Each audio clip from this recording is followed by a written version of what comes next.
அந்த வானுக்கு 2 தீபங்கள், அவை சூரிய சந்திரரே. என் வாழ்வுக்கு 2 தீபங்கள், என் தாயோடு தந்தையரே.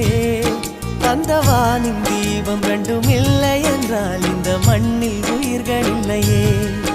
என் பாச தீபம் 2ம் இல்லை என்றால் என் வாழ்வில் ஒளியும் இல்லையே. ஒரு தாய் தந்தை போலே உலகில் உறவில்லையே. தாய்தானே அன்புக்கு ஆதாரம், தந்தைதானே அறிவுக்கு ஆதாரம். அந்த வானுக்கு 2 தீபங்கள், அவை சூரிய சந்திரரே.